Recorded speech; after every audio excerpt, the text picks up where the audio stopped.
Close to Home, a personal look at the opioid epidemic in Iowa.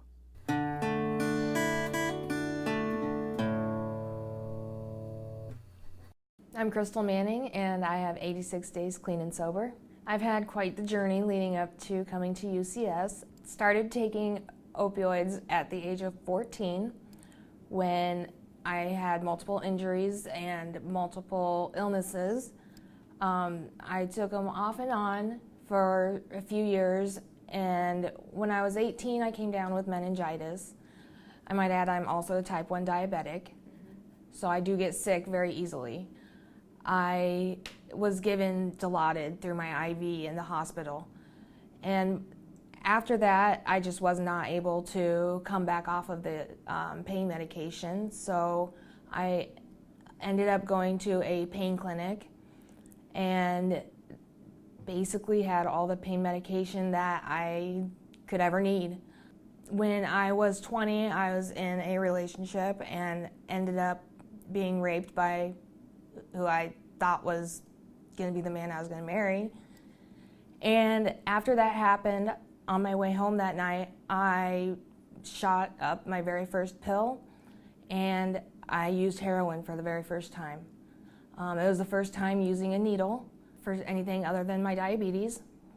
After that, everything started to spiral out of control. Within just months, my family knew I had a problem, and I didn't realize I had a problem until one night I was in the hospital and just begging the doctor to give me more pain medication because I thought my body tricked me into believing I was in so much pain.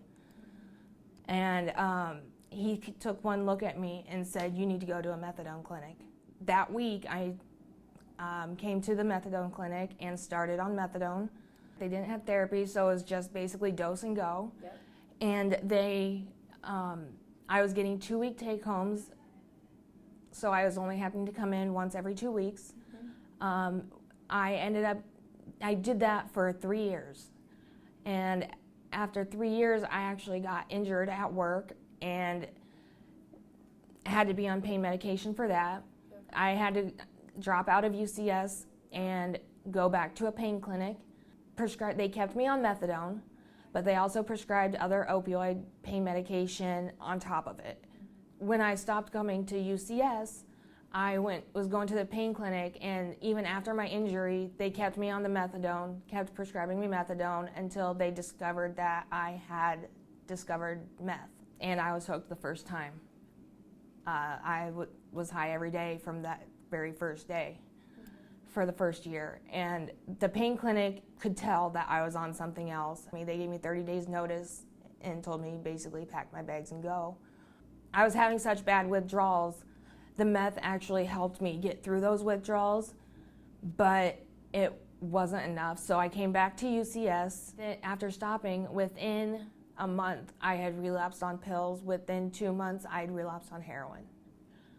In February 2018, I overdosed, and I actually woke up with a tube down my throat and a central line in my groin.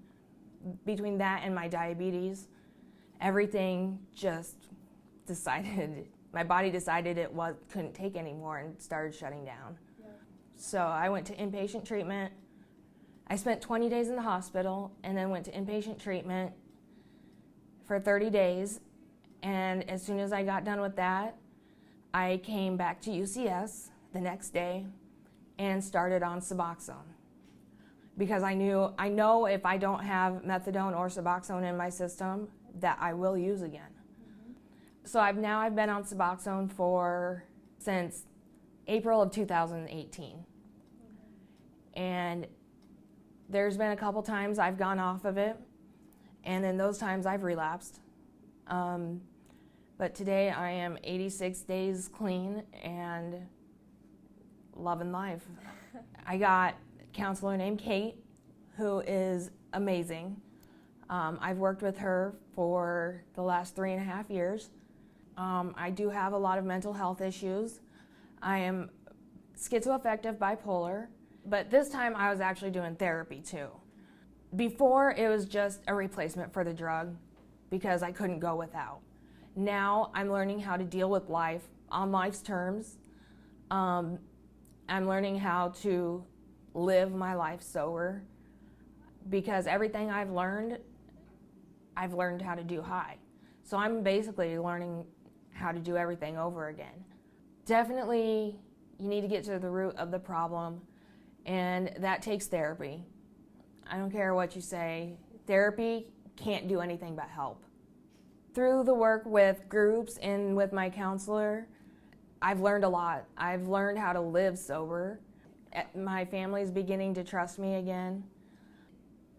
Ultimately, it's worth it.